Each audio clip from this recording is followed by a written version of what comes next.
What's up, y'all? It's your man G-Way holding it down, G-Way Podcast, kicking it alongside with my man Deacon Dirty, who's here by way of thought. Virtual. Yeah, virtual.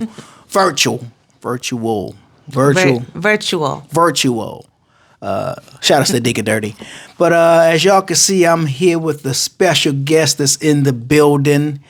Undisclosed location. Undisclosed. You should have said that. But it's You're right. We ain't telling we on the north side, the south side, the east side, the west, right. over there, up there. You know what I mean? Very true. Right. You know what I mean? They just know it's somewhere. It's somewhere. This wall right here. It's a real place. From the West Coast, is there by way of? That's right. California. West California. Coast. Yes. Knows how to party. Greatest place to be. Why are you not there? I had to step away for a minute. Right. A lot of minutes. You know what I'm saying? If you added up all the minutes. It is. It's still the best place because my family's still there. I ain't mad at it. LL Cool J said, I'm going back to Cali. That's right. You See, even they want to go back. He hasn't gone back yet. I'm sure he probably lives there. He may live. Probably so. Yeah. Yes.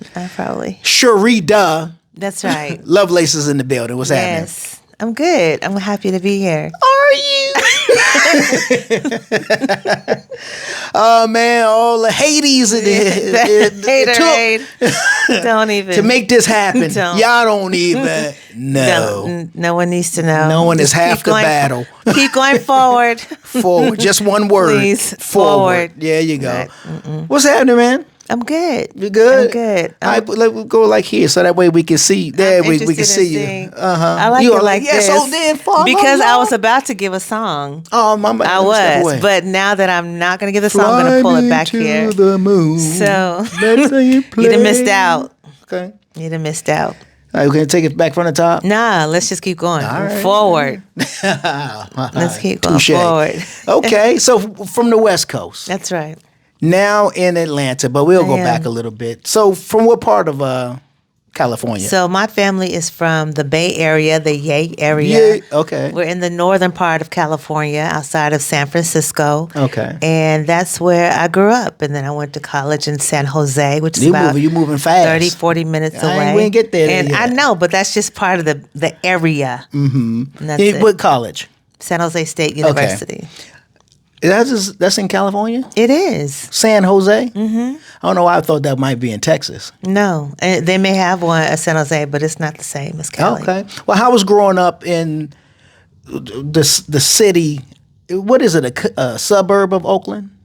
No, it's Oakland is a whole nother city than Palo Alto. Okay. So Palo Alto is Palo Alto. There's an East Palo Alto. There's a West Palo Alto. Uh-oh. What side would you claim? So I claim Palo Alto, all the above. Right. And just so they'll know, it's also is it the birthplace of kind of known as it is Silicon Valley. Okay. So we have, Facebook headquarters, Google headquarters, all of your big companies, especially your tech companies. Right. Most of them are based or started in the Silicon Valley in California. Okay. Mm-hmm. Yeah. And so that all took place in Palo Alto. Right. Mm-hmm. But that wasn't there when you were growing up? No, it wasn't at all. It was different. So, of course, everything has changed. If you go back now, life has changed. Technology is different. Houses have quadruple, triple. Yeah, millions of dollars. Companies have moved in, ushered a certain population demographic out into the valley. I don't know. I wonder who. And so it's a lot different than where it was when I grew up there. Okay. Now, so what are would you say are some of the, not just biggest, obviously, with the tech companies coming through, but the noticeable changes to Palo Alto? Oh, my God. The demographics, period, because you see less of us, African-American men and women, I'll be honest about that, unless they're at a specific small area because of church or just because of where their family has been for years and and they've had people see how the things have changed. Mm-hmm. You know, you go to downtown Palo Alto, that's changed a lot. They are now more, you know, a lot of technical, I guess, stores, and it's just different. It's like going into a different world, you know. There's just other populations of people, other cultures Okay. that have now come in and have really transformed the image, the visuals of what Palo Alto was and looks like. And I'm not going to say that all the changes were bad. They're not bad. They're upgraded. You know, of course, cost of living is sky high through the roof. Everything is high there. So I appreciate that. However, what it did was it caused other populations to have more of a difficult time sustaining living in those areas because of the increase economically. Right. So Right. those are the biggest So has the changes. landscape changed? Like, I can go back home to DC and go down the street that I grew up on. There's a couple of areas, but one in particular, and it's the street layout is even different. Where you can almost not recognize it. You know what I mean? Absolutely. That's happened there because a lot of the companies, they came in one area where it used to be like a little town. You drive down, this is in East Palo Alto, you drive down the street, and on both sides of the street, you got the beauty shops, the barber shops, you know, you got stores that we used to go to as kids and so forth, and now they're skyscrapers. So it's the same street, but they're tall business buildings. And it's almost unrecognizable. So yeah, we do have a lot of changes in terms of the image of the city. Okay. Yep. And so, growing up in Palo Alto, what you say has been some of your, I guess you would say, your fondest memories there? This before tech moved in. Right. How long has that been so far at this point? Probably since I've been gone, and I've been gone for probably 20 plus years now. Okay.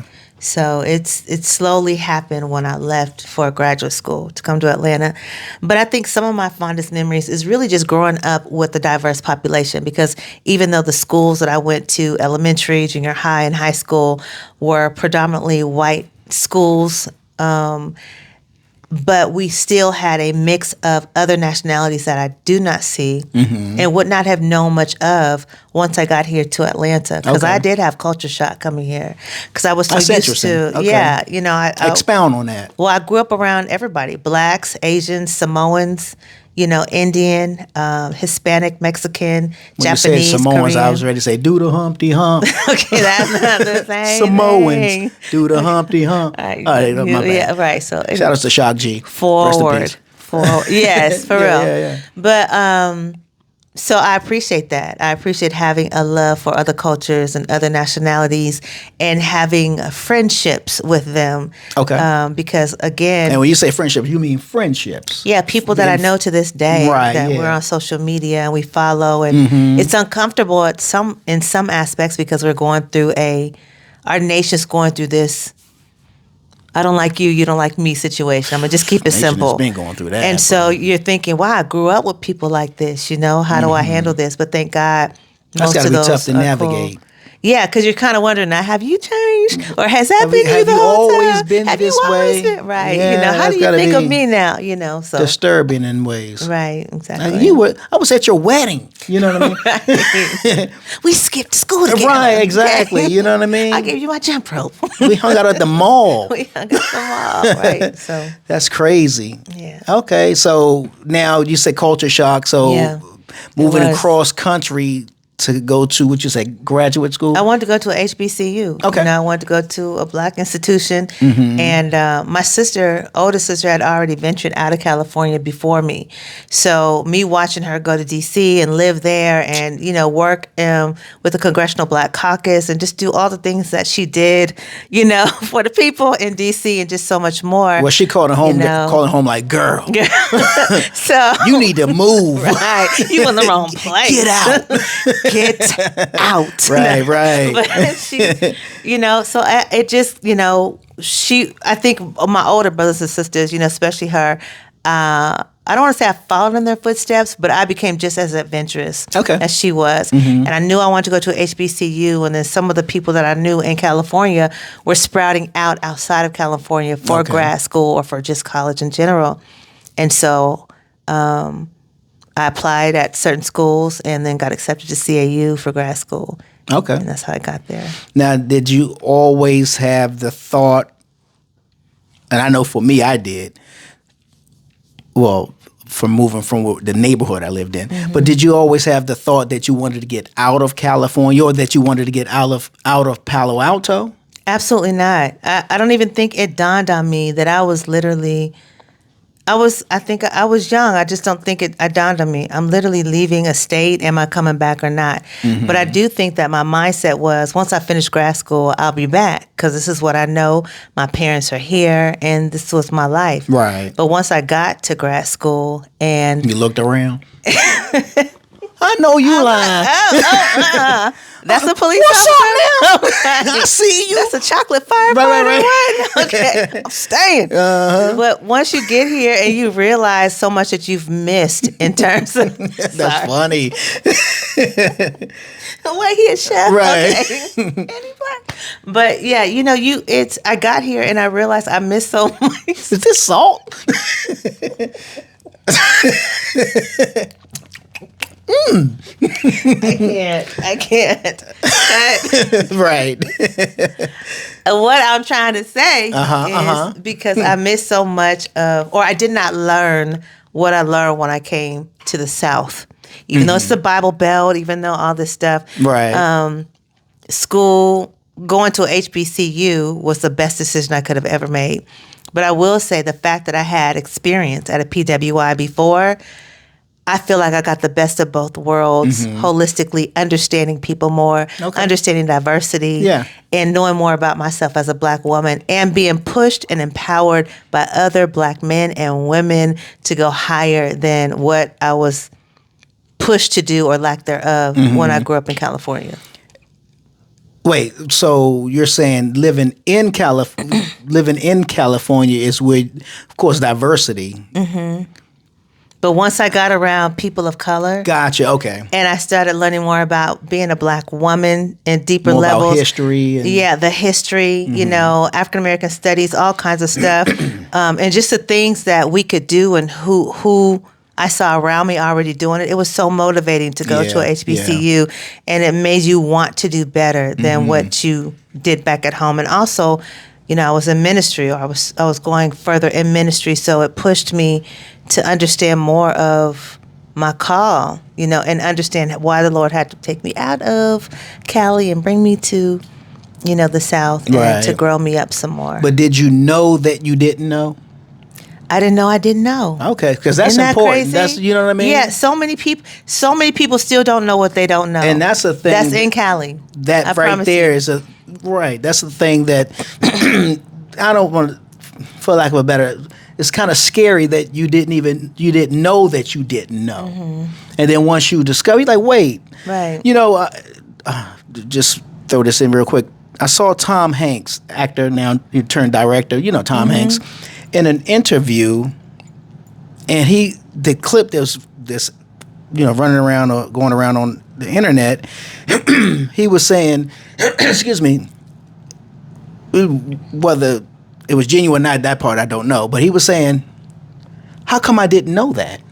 Right. He's like, how come I didn't know about the massacres that took place at Black Wall Street? Right. What was that at? I was on the West. That wasn't Utah. Was that Utah? I don't remember. But nonetheless, it was just something he was saying, how come I didn't know that? Right. Which meant it was something that wherever he grew up, they weren't teaching that to them. They weren't teaching that. Because why would you? Right. You know what I'm saying?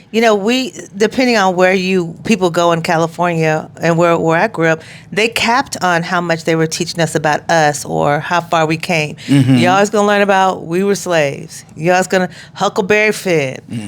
Just those basic slavery, old type things, but minimized what it was. We were always just in chains. We took them over to America, to a better place. Nothing else. And I think I got more in depth. I will say this. Let me say this. going to San Jose State, taking African American studies, I did get more in depth from Dr. Milner. Okay. I will continue to honor him to this very day. That's what's up. And but once I got to Atlanta, the depth the floodgates opened, and I don't care what anybody says. It's coming from everywhere. Unless you go to a HBCU, you will not understand it. Yeah, you will not understand it. Either go to an HBCU, or in my case, be in that area or around it. Grew up in that area heavily. Right. A chocolate city is what DC used to be called. Yeah, and I didn't know any white people growing. Well, that's not you didn't know any totally. White people? Well, my grandmother had a friend who would always come over, but I think she was to the extent of what I knew, but they're not known anybody like friends, and everybody was black. Right. And so it's I guess kind of in a sense it was culture shock for you to go from there to Atlanta all black. For me, all black, going to eventually moving out into the suburbs. Yeah. Thank you to my mother. Thanks, Mom. Yeah, hey, just saying. And it was culture shock for me because I was like, wow, I never knew. Right. I never knew. Yeah. You know what I'm saying? I never knew. Who raised me?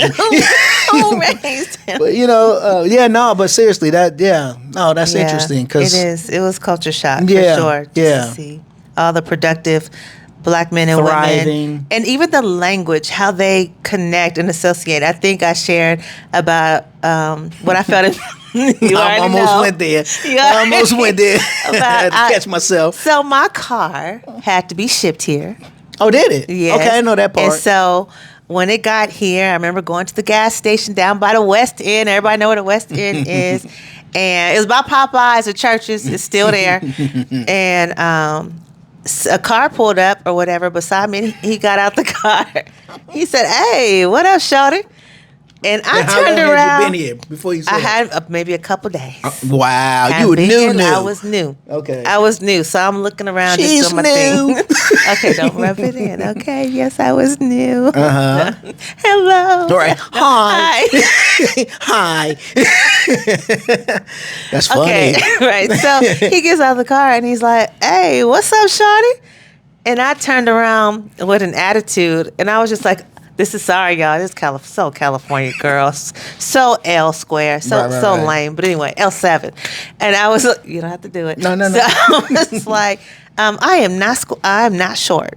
Thinking like, I'm not short. Who are you talking to or whatever? And I know that needle scratched on that screw. This what? Dude, it was like he stopped. He started laughing real hard. And he said, "You ain't from here, are you?" And I said, "No." He said, "How long you been here?" I said, "Just got here a couple days ago." And he was cracking up. But thank God this brother recognized. He recognized. He was nice to me. He laughed. He's like, "Nah, it's all good." He's like, "We say that. It's just slang." You're like, "What's up? Girl, shawty, beautiful, whatever." He was explaining to me the ways that it was in context. So, if you hear these down the line. Right. So if you hear this again, right. Don't get no attitude. Watch your response, right? Brother, right. So I appreciated that. I had to really grow into learning about ATL. I remember when I came out here, I went to a club downtown too. It was like, was it 559 or something? It was club something that my homegirl took me to or whatever. And I was like, okay.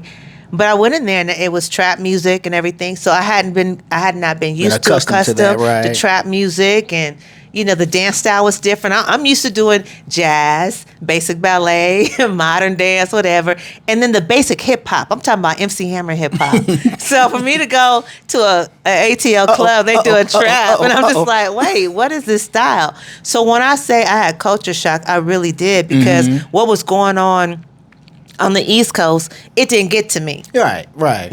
So I knew I was going there for grad school, but I didn't realize I was going to have a lot to learn at that time, and I did. Best decision I ever made still. And kind of in a sense, never look back. Never look back. They thought I was coming back home after grad school. I said, "Peace, Daddy. Come visit me." You know I'm at. You know where I'm at. And so what did you major in? Public administration with a policy concentration.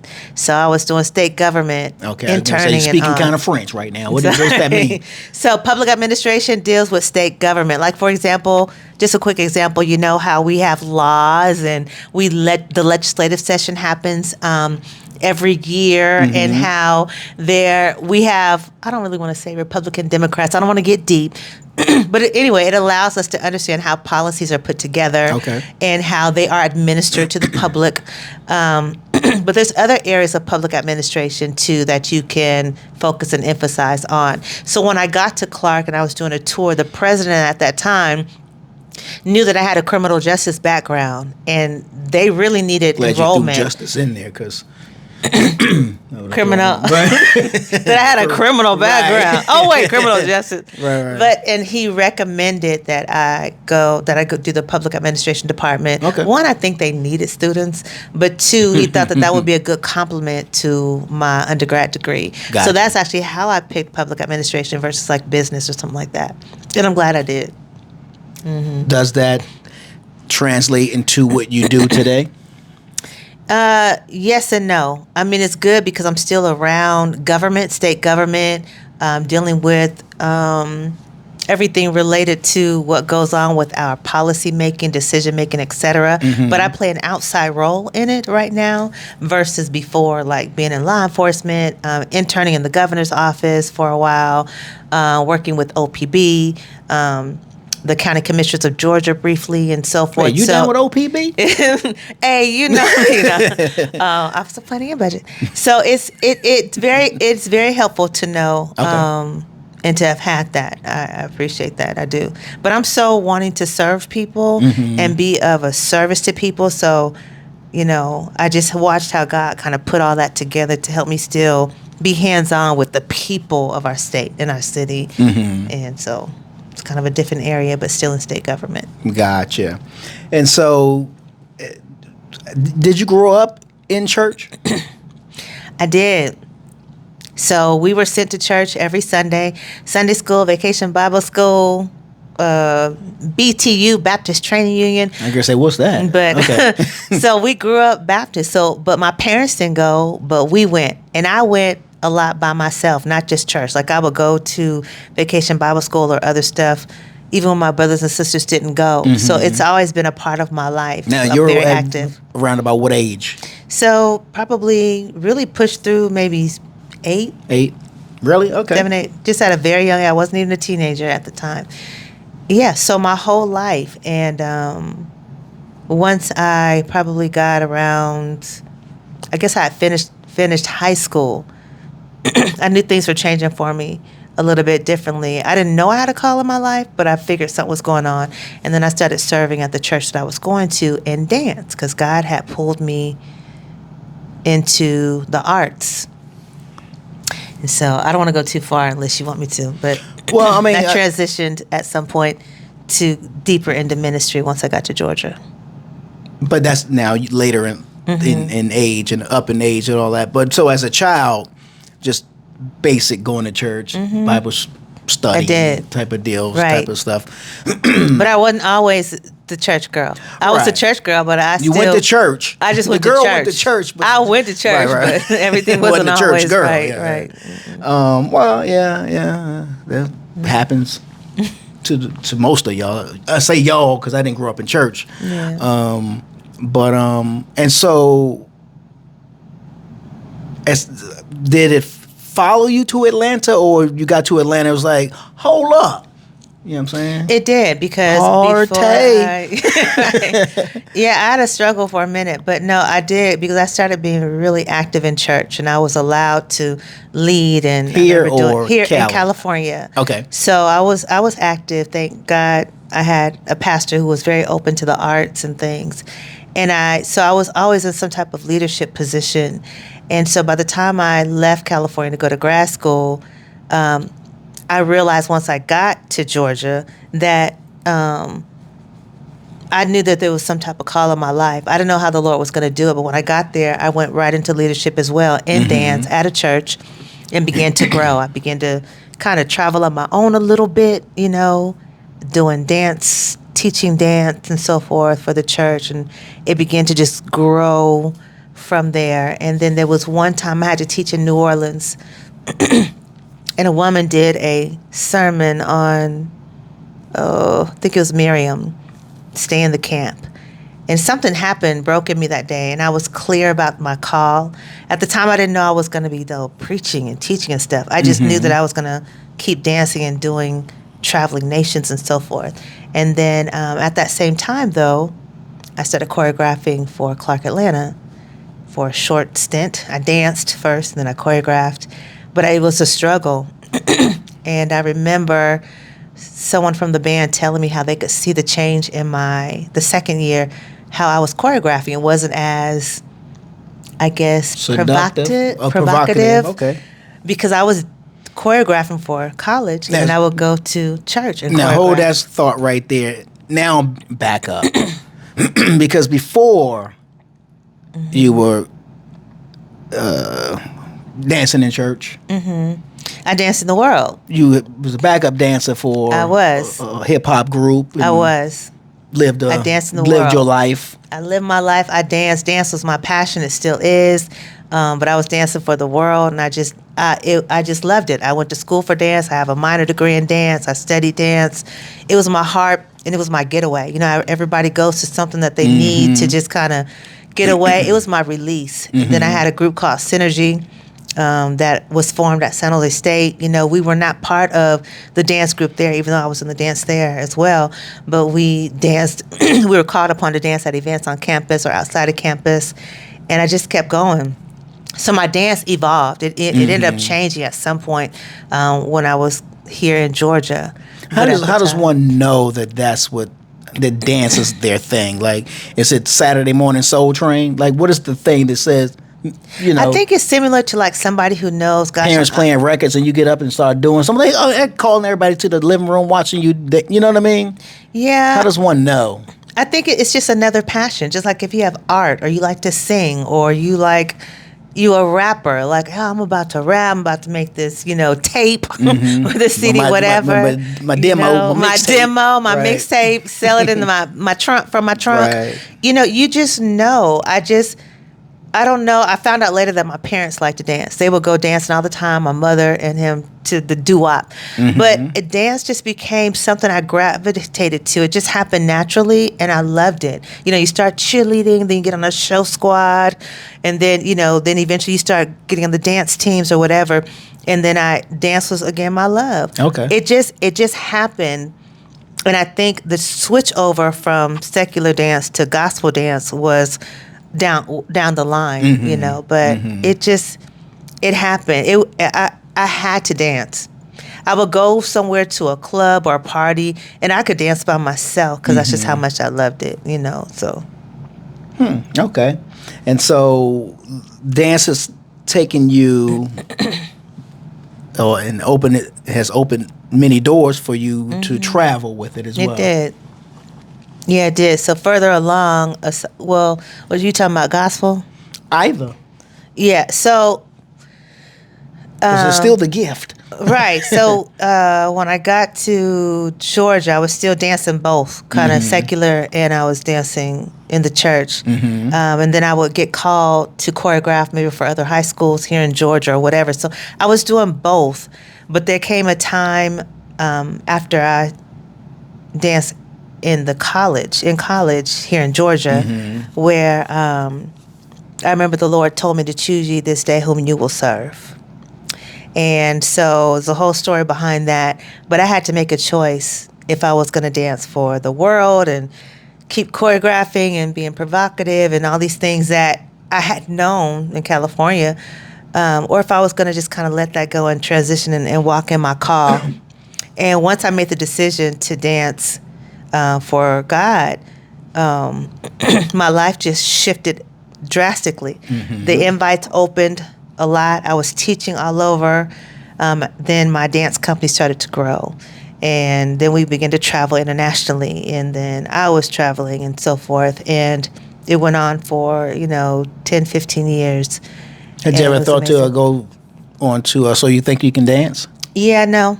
No? Yeah, no. Okay. I mean, and I see that was like too commercial? Not really. It just wasn't the place that I was to be planted at. I tell people sometimes just because you can do it don't mean you should do it. Maybe before I had surgery on my throat, I could sing, doesn't mean I should make a CD.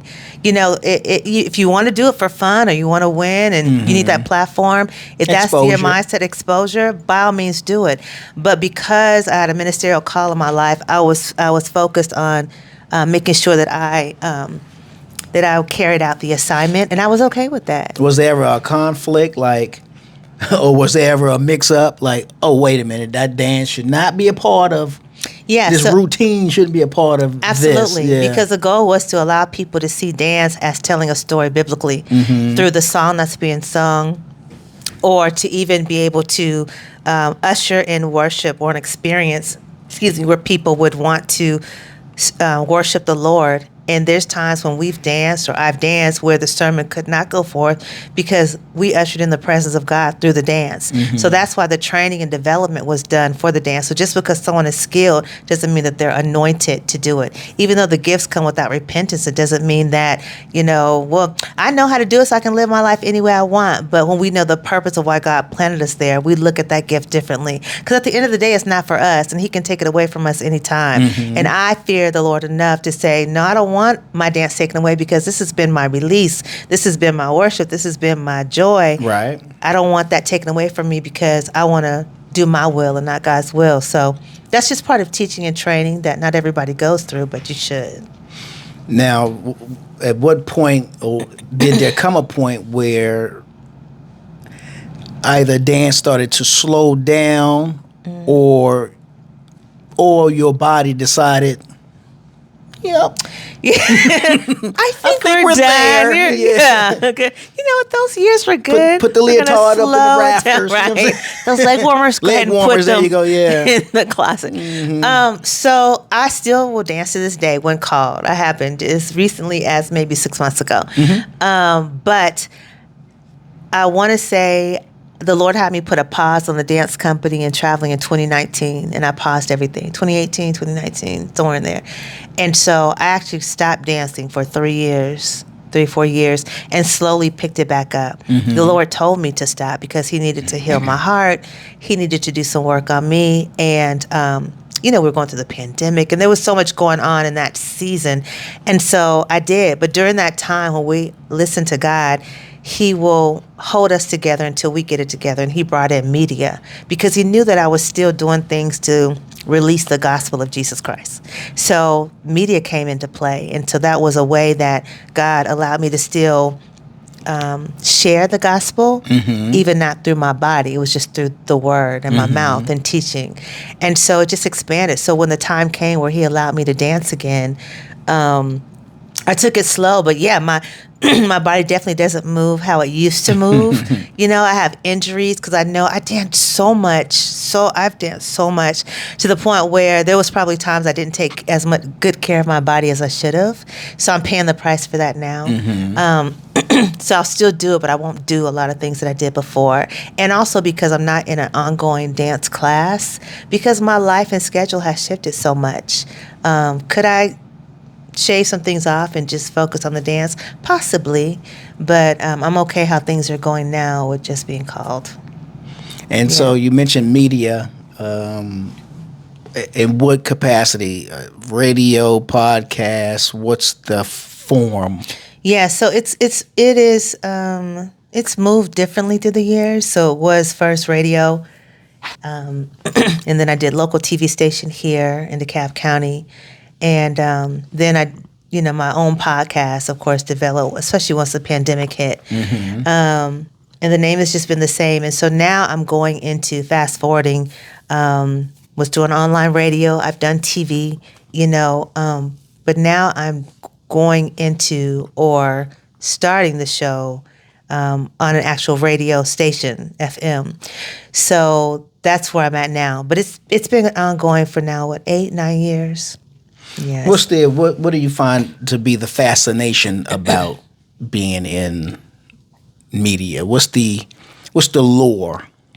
Yeah, for me, it's just, and I've been asked this before, even when I did Dope Women. And my thing is, for me, it was just another opportunity to share the triumphant show, the gospel, because my show's always been just about the gospel, guests that understood the gospel, whether they were artists, rappers, whether they just had gone through something in life. It always still went back to the Word of God. And so for me, it's not so much a lore. It was just another avenue the Lord gave me to share his gospel because my life was shifting.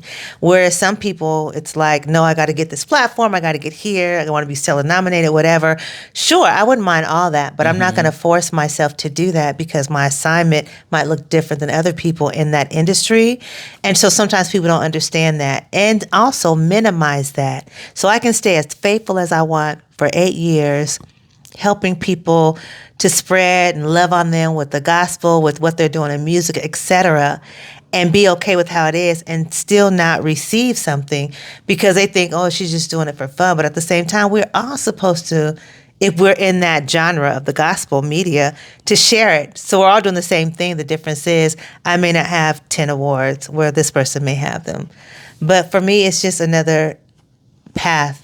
And when I was asked, because I was asked to do it, that's how I got into radio. Somebody reached out and asked if I wanted to expand my ministry. That's how it started. And I was like, okay. They asked if I'd done radio or TV before. And I'm like, well, when I was Miss Black California, I did interviews and that was about it. But that's how it started, being asked to spread my ministry. So I've never swayed away from that decision. And okay, you just mentioned that. That's something I meant to mention before, but somehow or another, my brain skipped over it. So Miss Black, which one was it? I was Miss Black California. Miss Black California. And Miss Black USA finalist. And Miss Black USA finalist. Now, top 10 states. Oh, look at not that. Not the three. Almost there, but.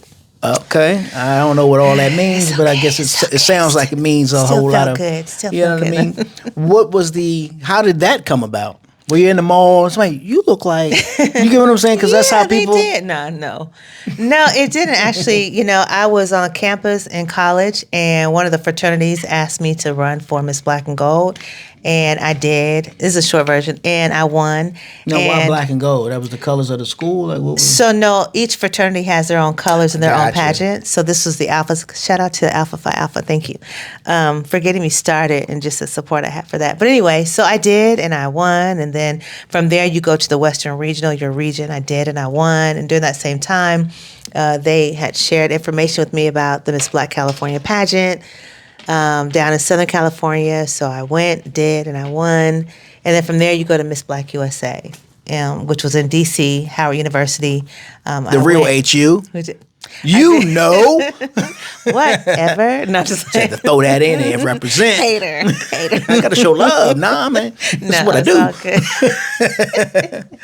You know what I'm saying? Went, and that was the last in that area of pageantry I did, but I continued pageantry.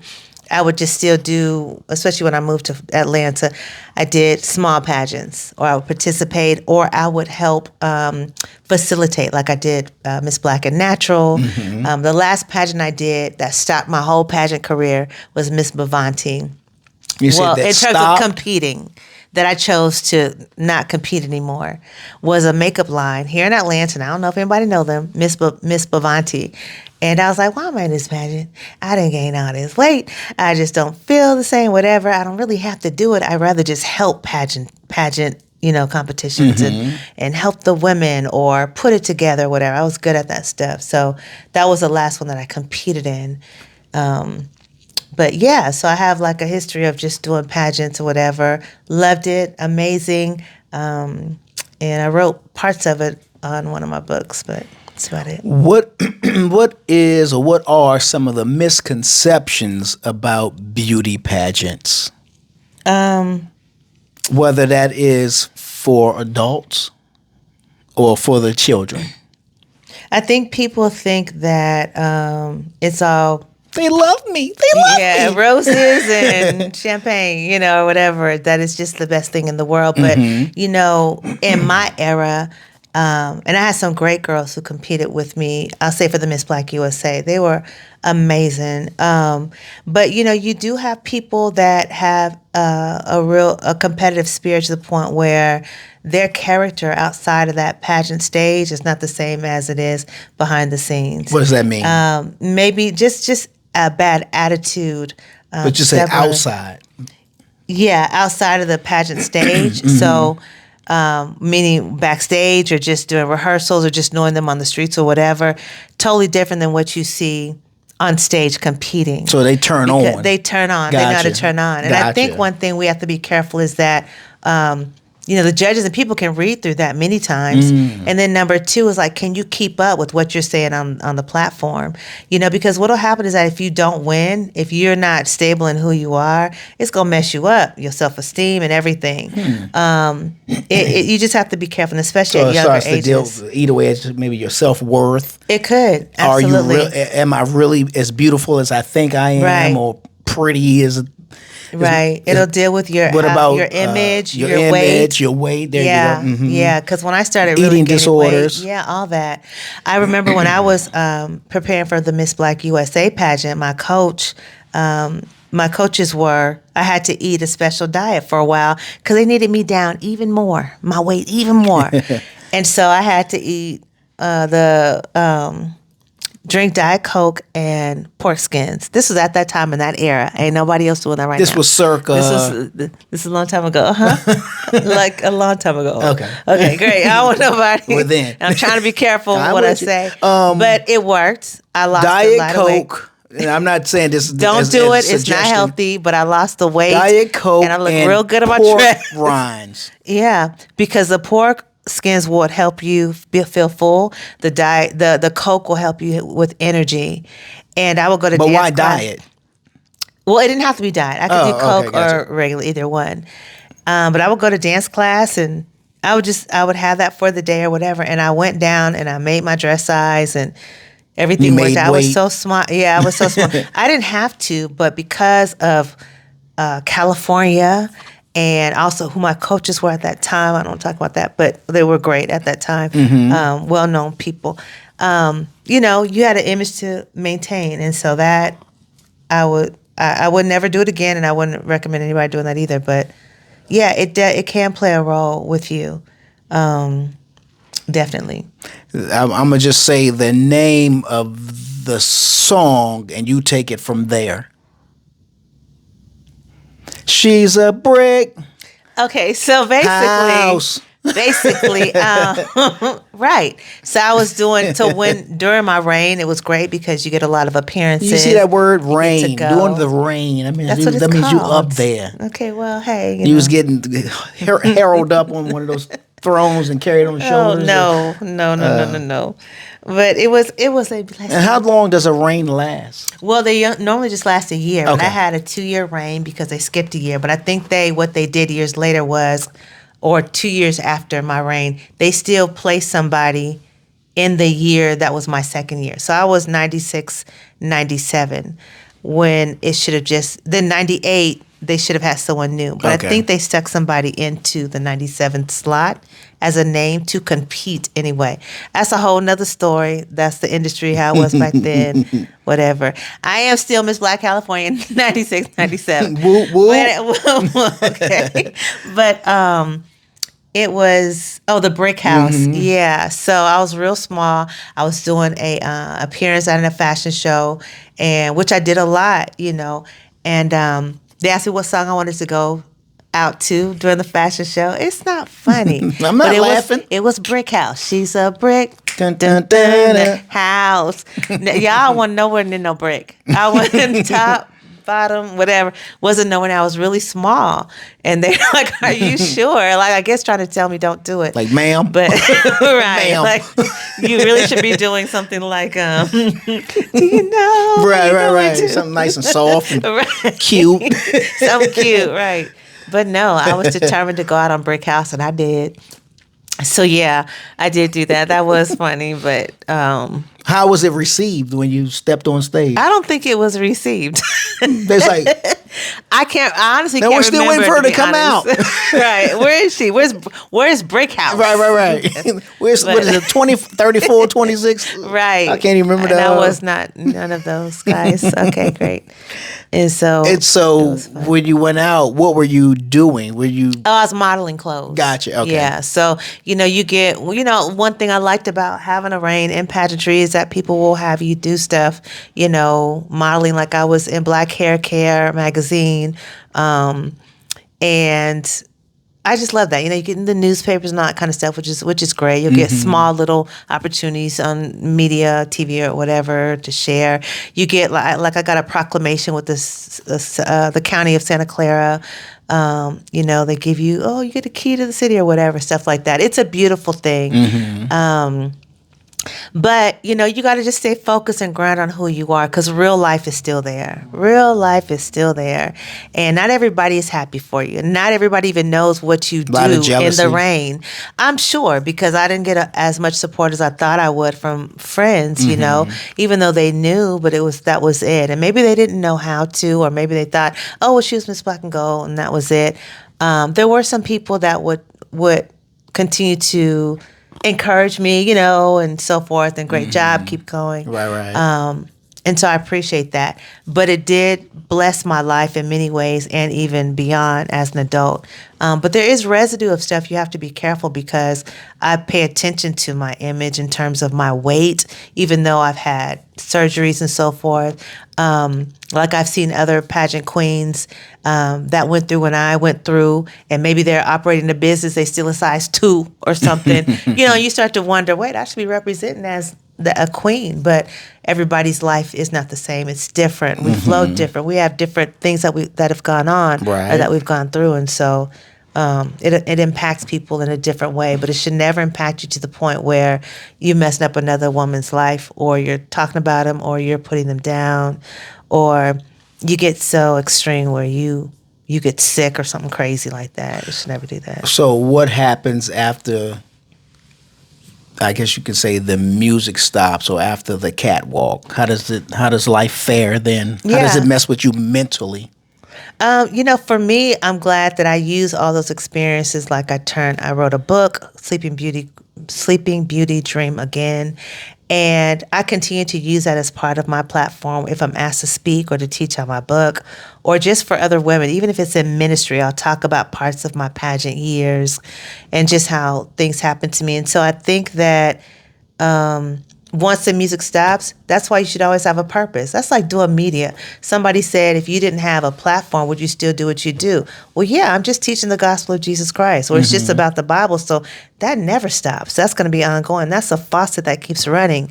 So for me, those things look different, because I continue to pull upon the industry, pageant industry, for ministry, for women events, and so forth. So I think you should try to keep letting it play some kind of role in it, because somebody needs to be blessed or helped or inspired. Does any of the pageantry, anything that you've learned there, translate over into your life today?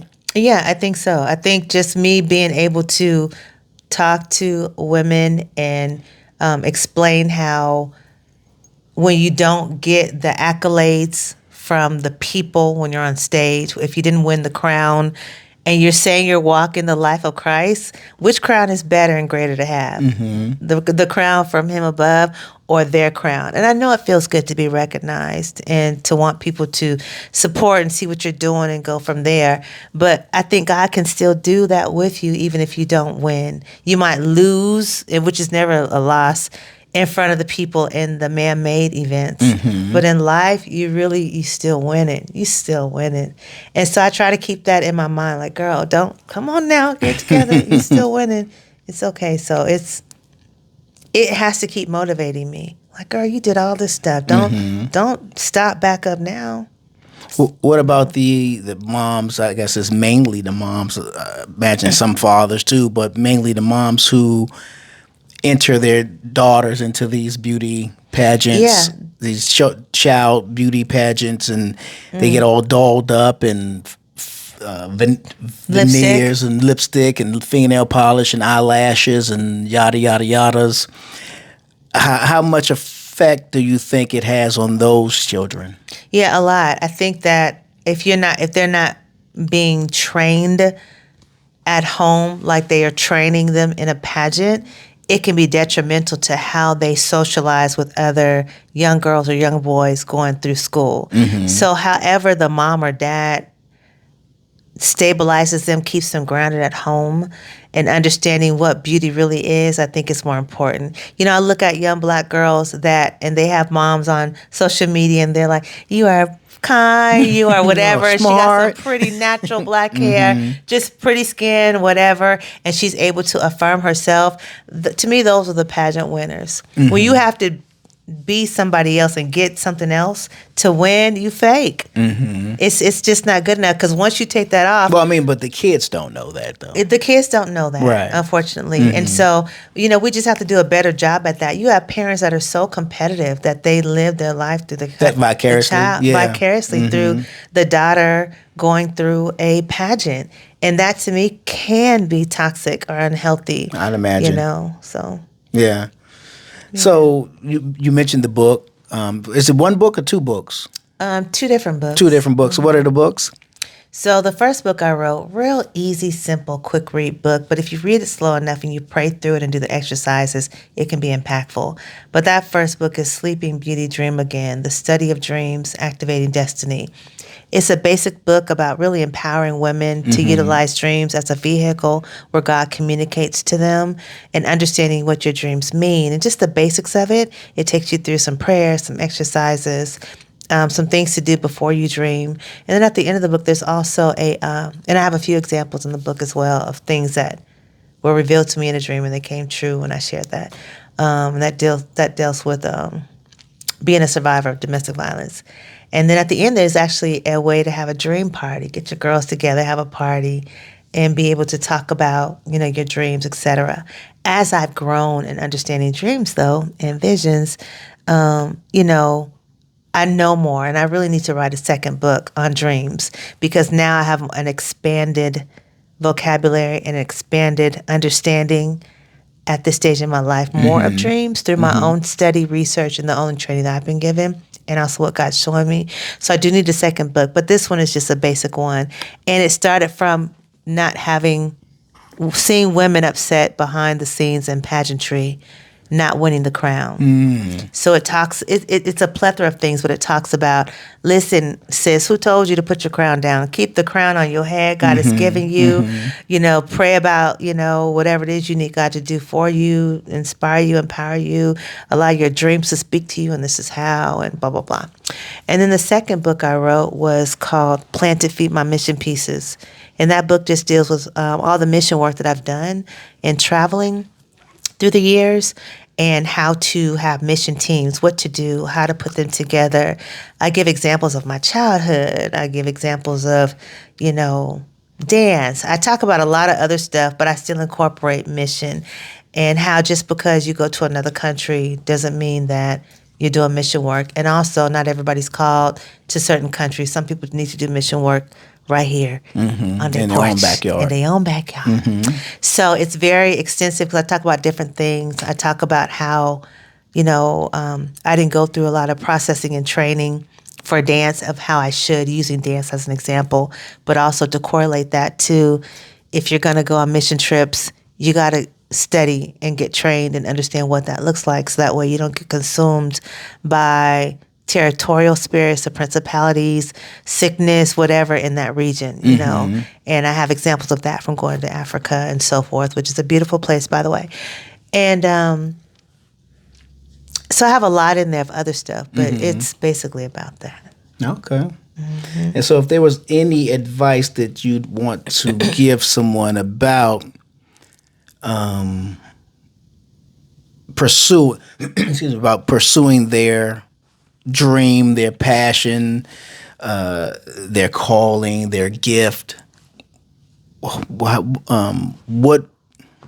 would you say to them? What steps would you tell them to take? Yeah. I mean, so we know the cliche. I don't want to say cliche, but you always hear pray about it. But it's true. You got to pray about it. But also study other people that are already doing what you want to do. Study them. Take notes from them. Pray on what you see. find out what your niche is and what's better for you, and whatever that is, your gift or your calling. God will reveal stuff to you, in your dreams or through other people. He'll confirm it.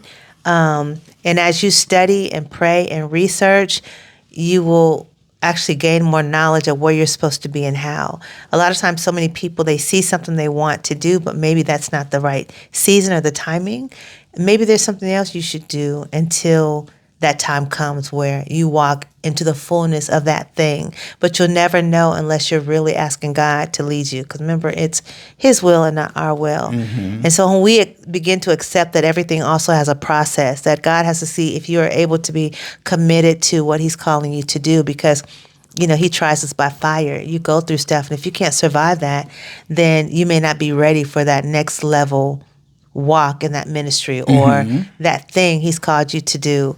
And so, and also I would say we talk about mentors, people to hold you accountable, I think we should have somebody that keeps us accountable, that we can talk to, that's a safe place. I always say be a safe place where you can accept the good, the bad, the ugly from them, and still feel like you can accomplish whatever God's told you to do.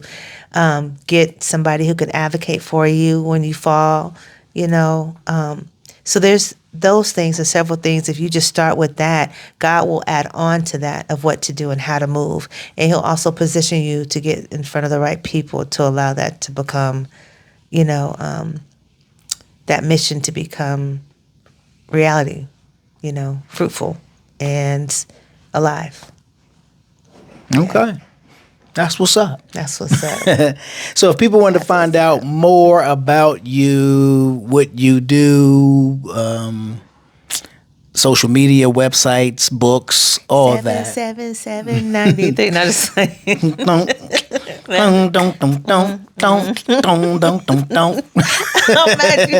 Come on, man, I know it. All right, Don't just mess with me now.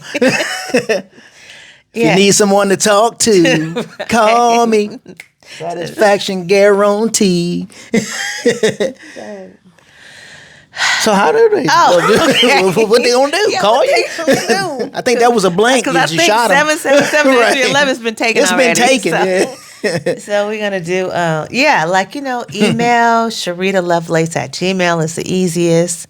People can call because that number is a business 404-295-7367. I'm on social media. Dr. Sherida Lovelace. Okay. Facebook, Instagram, Sherida Lovelace. Real estate, Lovelace Signature Realty.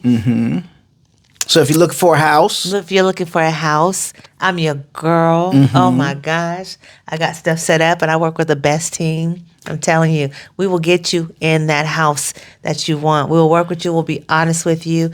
We'll go with your flow, and it's a safe place. it's a safe place. For sure. That's what's up. That's what's up. Well, Dr. Sherida Lovelace, I certainly appreciate you taking the time to come to this undisclosed location. Yeah. It's a real It's place. an honor. I'm honored to be on this podcast. Well, appreciate it. Appreciate it. It's what we Appreciate do. you. It's what we do. It's who we are. I jump on or jump in front of the camera on front or on the mic every now and again. Not as much as I used to. Nowhere near Right. as much as I used to. At times I miss it. But every time I do it, I'm enjoying it every time. There's so much more that you and I could have talked about concerning you and other things. We'll probably have to do a part 7. But, you know what I'm saying? And then another time we'll sit down and delve into some of those avenues. Sure. But yeah, no, it was real good. Some of the stuff, of course, I've already known, but to be able to share with our listeners, our audience, certainly appreciate it. And, continue to do what you're doing with the books, the dance, the real estate, and all the other things that you do, media.